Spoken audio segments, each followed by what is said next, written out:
Hey everyone, welcome into the video.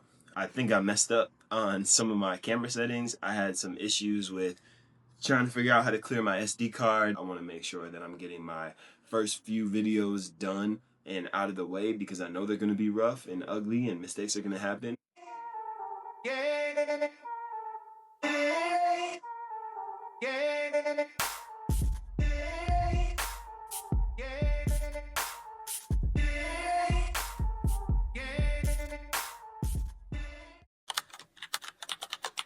Hey everyone, welcome into the video. Today we're going to be discussing why my day 6 of the 75 hard challenge is now officially my day 1 of my second attempt on the 75 hard challenge. Been a pretty shitty day. Didn't get a chance to complete the goals that I wanted to. I had thought it was going to take me a lot more road bumps. I definitely expected some things to go better, expected some of the hurdles that I hit to hit a little bit softer, and they didn't necessarily. I've just kind of had a rough go at it for the first time out. It ate at me today. I think I got a lot of signs from interactions with people, a lot of signs from things that happened to me today that just told me I need to start over. One of the things that you'll notice from my week 0 now to today is that I'm going to be recording inside. We're going to make things a little bit different. I'm still going to be doing my daily updates, but essentially the goal is the same. We're just starting over, man. It's a good reset. It's a good reminder that failure happens. I definitely have a fear of failure. It's something that I've written down before, and it's something that I'm trying to address, but today it's confronting it head on. That's the best way to address my fears today. And I expect nothing but continuous improvement going forward for the next 75 days. This is a reset of the whole challenge, so we might as well reset the rules again. First of all, I'm going to be following these 6 parameters to a T. So the 75 hard rules again, 2 45-minute workouts. One of them has to be outside.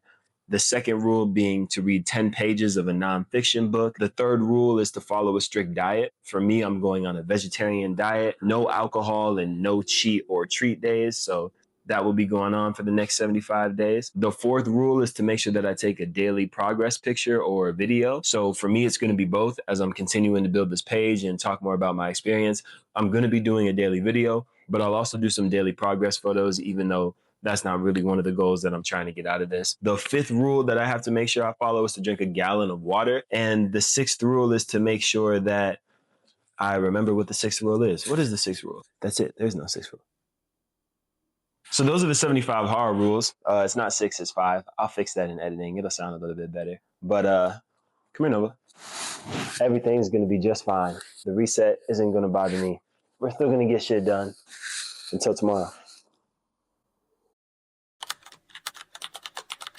Today is June 3rd, and we are on day 2 of the 75 hard challenge. Today's video is going to be quickly about my bookshelf. As you know, one of the requirements is to read 10 pages of a nonfiction book. Unfortunately, that is the one thing that caught me up. That is the rule that I broke on day 5. I kept pushing it off, saying I was going to read later. I fell asleep too quick and didn't get an opportunity to read that day. I want to make sure that I'm hammering this point home for myself.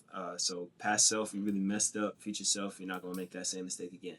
I'm a very strong advocate for tangible books, okay? And that's what this has to be. Y'all can't be doing no audio books as your 10 pages a day. Y'all can't be doing no swiping books. You need a, turn the pages with your hand type book. Like, you need a tangible book. Pick up a book. If y'all don't have books in your house already, figure that shit out before you start the challenge, yo. Like, pick up a book. Here's the bookshelf. It's not going to be all nonfiction books, right? For me, my favorite books are stories, and I love being able to really get deep into the story of a book. I'm an early morning reader, so I've read Game of Thrones all the way through a few times. You're going to see that. My favorite book of all time is The Song of Achilles. More on that in a different video, but I've read that 2 or 3 times. And I think there's a specific story behind why I have each and every book on my bookshelf. I'm starting with Pieces Every Step.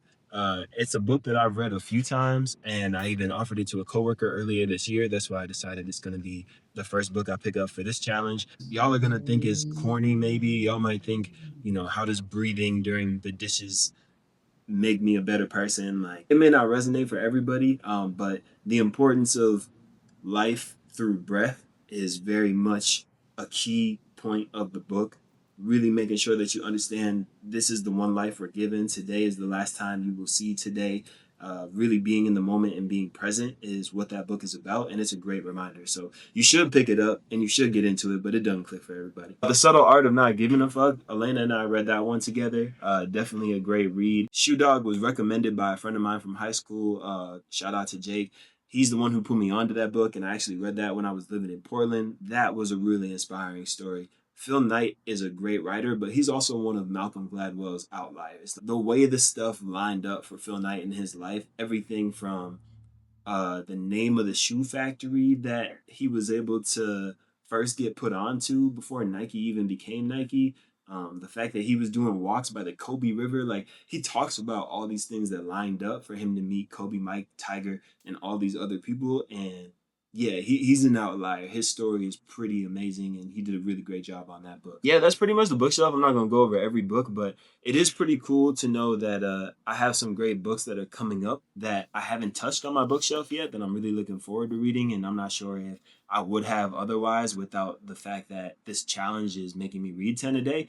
When you think about it, in 750 pages that you're going to go through during this challenge, you're bound to get multiple books done. You'll be surprised at how much you read. That's a guaranteed fact. I'm sure that's one of the takeaways I'll have by the end of this challenge. Very much looking forward to that. Got to get some tacos. It's Taco Tuesday. We're going to the next video soon. See ya. Hey everyone, welcome into the video. You might notice that some of the settings on the camera are a little bit different today. I think I messed up on some of my camera settings. I had some issues with trying to figure out how to clear my SD card, and then I reset the SD card to format to the camera. There's a soft skin effect on the Sony ZV-1F that automatically comes with the factory settings on the camera. Not a fan of it. Looking back at the video from yesterday, the audio was all messed up because I had the recording level off. Even just trying to use iMovie for all the edits and stuff. It's a pretty steep learning curve. It's quite a bit of content to try to put together, but that's why I'm on this journey. By the time I get to India later this year for my yoga teacher training, I really want to make sure that I know what I'm doing with this video journal. Of course, YouTube is a lifelong journey for a lot of people. They're invested in their first 100 videos and then growing from there. For me, that's kind of how I'm treating this 75 hard. I want to make sure that I'm getting my first few videos done and out of the way because I know they're going to be rough and ugly and mistakes are going to happen. But I'm grateful that I had this opportunity to start over, and now I'm going to be starting from my week 1 of 75 hard challenge. I had started it in my week 0 last week, and on day 5 I missed one of the challenge steps, so had to reset. And I'm feeling pretty proud of myself for being able to do that. The main motivation for me now is just to front load as much of these requirements as I can into my morning. Something that's really been bothering me is how do I say this?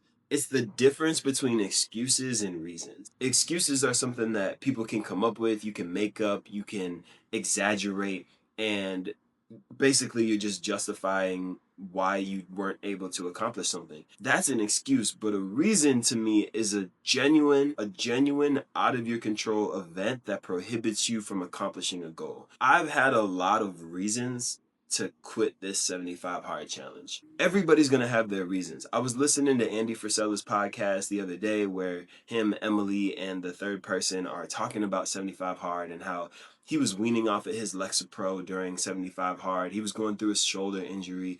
He had all these different accomplishments already where he didn't feel like he needed to justify finishing 75 hard. He's got all these legitimate reasons for why he didn't need to do the challenge that he did. And despite that, he did it anyway. Some of you all listening right now are going to say, well, my reasons are real reasons. Like, I can't help it. And I feel that. And I know that some people are going through the loss of life. They're going through significant periods of anxiety or depression. You're going through physical injuries that you're trying to rehab from. Maybe you're moving. Maybe the weather's not great. There's so many different reasons why you can't get from point A to point B. But at the end of the day, you got to tell yourself, do you want to do it or not? I mean, I think our time is coming.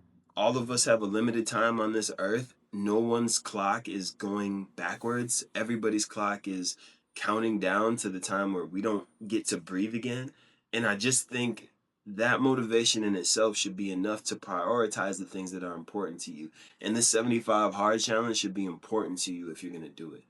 I'm so sick of telling myself that I have a reason not to do something that I set out to do. I'm so sick of bailing last minute, decommitting. When you bail last minute, when you tell other people and they're relying on you, but then at the end of the day you don't come through, yeah, you feel a sense of responsibility or guilt, or maybe you don't. But it's a little bit different when you tell yourself that you're gonna do something. If the onus is on you, you're the only person holding yourself accountable. It should be harder to decommit. It should be harder to let yourself down. For me personally, that's not the healthiest thing. So this 75 hard challenge is gonna kick that habit. I know I'm gonna get this done. I'm not gonna mess up again. With that said, I'm at peace with the understanding, with the fact that there's gonna be obstacles thrown my way, and I anticipate them. I know they're gonna come. There's gonna be something that is gonna pop up as a legitimate reason for me to not finish this challenge. Despite that, I'm gonna get through it. I'm doing this challenge for the last day. I'm doing it for the opportunity to look back and say that I did it with that Rocky on top of the steps moment. Did y'all peep my goofy shirt? Yeah. Yeah, hey everyone, welcome into the video. Today is day 4 of my 75 hard challenge. It does feel like things are kind of getting into the groove a little bit. As we know, the 75 hard rules include 2 different aspects of drinking.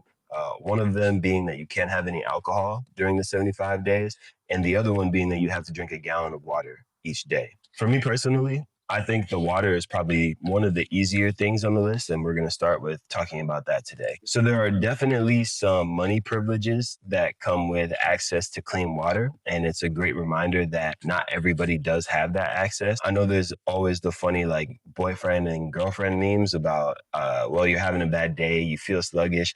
Have you had any water in the last 72 hours? Is that maybe something that might be helping? And I was thinking about some of the mental tricks that I'll play on myself to try to get myself to drink water a little bit more often. For example, I can't move on to my next activity, my next chore until I finish this drink of water. But when I'm outside walking and I'm trying to be present, no phone, no headphones, and I'm just looking around, and every third deep breath, I'll stop and take a drink of water. Every 10 steps, I'll stop and take a drink of water. The best way to do that is to not be so hard on yourself that you're not drinking enough, or not to overdo it and overcompensate, but to return to the middle and just think of yourself as, hey, I'm here right now. There's water in front of me. There's water around. Maybe I should take a drink, and then do it and follow through. The other part of drinking that the 75 hard challenge really challenges you on is the alcohol. It's a big reason why people don't do it. 75 days without a drink is tough for a lot of people. I can understand that. For me, the journey with alcohol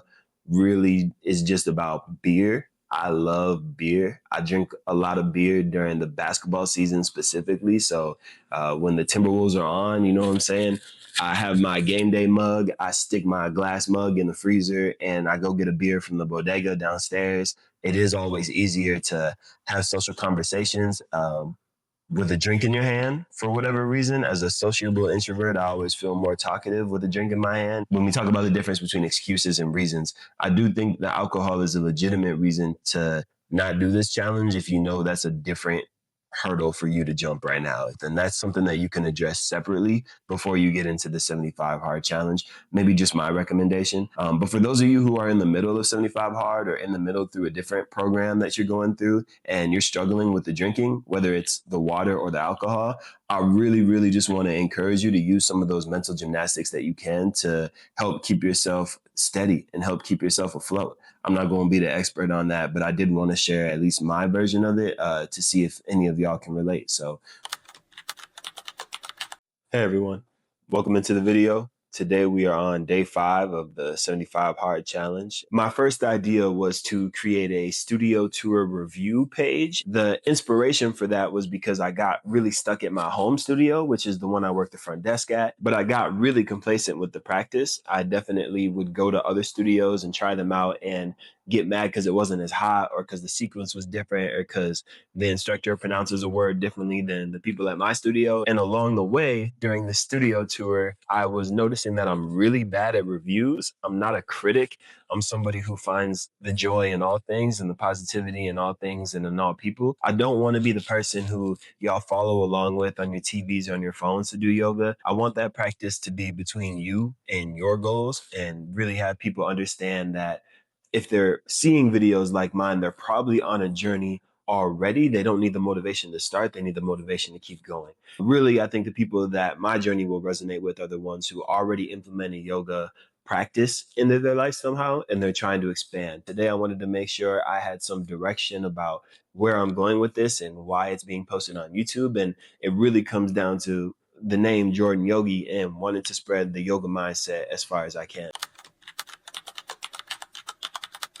Hey everyone, welcome into the video. Today we are on day 6 of the 75 hard challenge. Feels like an extra accomplishment today because day 5 was the day that I messed up last week and had to start over from scratch, didn't get my 10 pages in. And so today being day 6 of my 75 hard challenge, try number 2, it feels pretty good to be able to know that I finished the book that I didn't read last week. And I wanted to share that with you all. Pieces Every Step.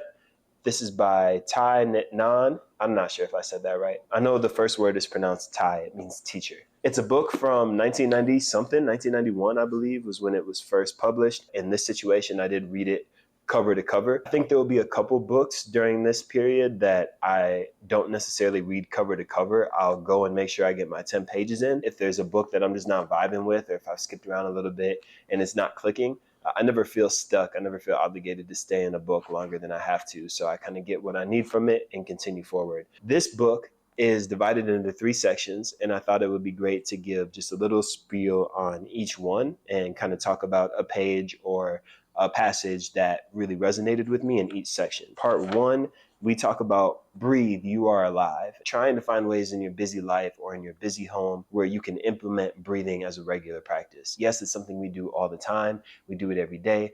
But how often are we mindfully breathing? How often do we sit down and recognize that I am breathing, I am attempting to breathe and succeeding at breathing and thankful for that breath? Maybe we're not doing that as often as we should. There is a chapter on washing dishes, which I think is really great. First sentence of the second paragraph says, if I am incapable of washing dishes joyfully, if I want to finish them quickly so I can go and have dessert, I will be equally incapable of enjoying my dessert. With the fork in my hand, I will be thinking about what to do next, and the texture and the flavor of the dessert, together with the pleasure of eating it, will be lost. I will always be dragged into the future and never be able to live in the present moment. So basically he's saying if you're not going to sit there and enjoy doing the dirty dishes, if you're not going to do what it takes to clean up your mess, then you're not going to enjoy the cooking or the eating if you don't enjoy the cleanup. And it's a really, really simple thing that a lot of us let go over our heads. It's hard to enjoy the mundane, daily, repetitive task that it takes to survive and live as a human being. And I think that's just an important part of everyday life that all of us could incorporate a little bit more. Part 2 talks about transformation and healing. Ty goes into a lot of really great examples. This is someone, the author, who was connected to Martin Luther King at some point. This is an author who has taught a lot in the United States, but also in Vietnam during wartime. And so they have some really great stories of transformational healing. The primary roots of our anger are in ourselves. Our environment and other people are only secondary. It is not difficult for us to accept the enormous damage brought about by a natural disaster, such as an earthquake or a flood. But when that damage is caused by another person, we don't have a lot of patience. We know that earthquakes and floods have causes, and we should see that the person who has precipitated our anger also has causes, reasons, deep-seated and immediate for what they have done. People do things for a reason. Remember, the presence of smart people inherently creates the absence of smart people. The intelligence in a person inherently creates the absence of intelligence in that person. And so smart people do dumb shit, and dumb people do smart shit every once in a while. We shouldn't be so caught off guard by bad people doing bad things because we understand that they exist. And so when someone treats you incorrectly, when someone treats you with a lack of respect, it's also another opportunity to just kind of look internally and remember that this is a thing that's going to happen in the world, and you don't even have to acknowledge it if you don't want to. There are ways to go about anger by not necessarily suppressing it, but just not giving it too much energy. And I think we could all be better off for remembering that. And this book tries to set that reminder as well. Part 3 of the book, Pieces Every Step, is exactly what it says. It's the title of the book. It's finding peace in all the steps and all the aspects of our lives. And it actually gets very political. It's got some language in there about politicians, about the president at the time, about war times, about, hatred for other people, misunderstandings, terrorism. It goes into quite a bit. And in all things, it tries to teach us to have peace in every step. The overall lesson from this book, the best thing that I can tell you I got from reading this book is to just take a minute when you're outside, when you're sitting down, when you're watching this video, to just breathe in and breathe out very slowly 3 times. It's amazing how many excuses people can come up with for not wanting to do that or not being able to do that. You may even find yourself pausing the video and trying it right now to breathe in and breathe out slowly 3 times in a row. And you'd be amazed at how many different thoughts may come into your mind to try to distract you from that. It's about recognizing and understanding and acknowledging when that focus wavers and bringing it back to the medium, bringing it back to your area of focus that you initially had planned. Even as you're taking this breath, you may get off track. You stop, you acknowledge that, and then you try again, and you try to get back to the medium again. And when we can do that at the simplest level, when we can do that with our breath, we'll be able to do that in other areas of our life, in all areas of our life that will be a lot more fruitful, a lot more productive, and a lot more beneficial for the common good. Hey everyone, welcome into the video.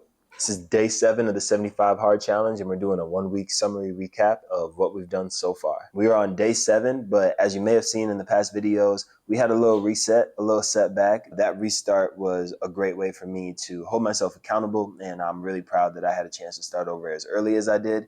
Can't say I would have made the same decision, 20 days in, 30 days in. The second day, I was able to talk through my bookshelf. If you have questions on some of the stuff that I was reading, or you want to know a little bit more about a book that I didn't bring up, definitely let me know in the comments down below. Day 3, I got a chance to talk a little bit more about my time management, which I think is going to change as we continue on through the summer. Again, I'm only a week in. I ain't really did shit yet, so really looking forward to being challenged for the rest of June and July, and really looking forward to finishing strong regardless of the obstacles that are in my way. On day 4, we talked a little bit about drinking, both the alcohol abstinence challenge that you have with 75 Hard, as well as the amount of water that you're challenged to drink in a day. The earlier you can get that first water in, the easier the rest of your day is going to be. Day 5, I talked about the importance of yoga for me, and I want to make sure I dedicate a day in each video to be able to talk about that. Every week it should be a priority, because for me in my daily life, it's a priority hour to hour, minute to minute. So I want to make sure that that is expressed in my videos here during the 75 Hard Challenge. And yeah, here we are now on day 7. I got both of my workouts done today before noon. This is my daily video. Daily progress photos are added to the notepad. I might be able to share a couple trackers with you all going forward in the future. I want to make sure I'm tracking the workouts that I'm doing and the books that I'm reading. If you want to learn a little bit more about the studio tour that I've been doing across the country, if you want to hear a little bit more about my journey to get to Rishikesh, India, which will be for my 200-hour yoga teacher training, or if you want to see more of 75 Hard, you can look at some of the videos included below. Thanks so much for listening, and we'll see you next week on the check-in.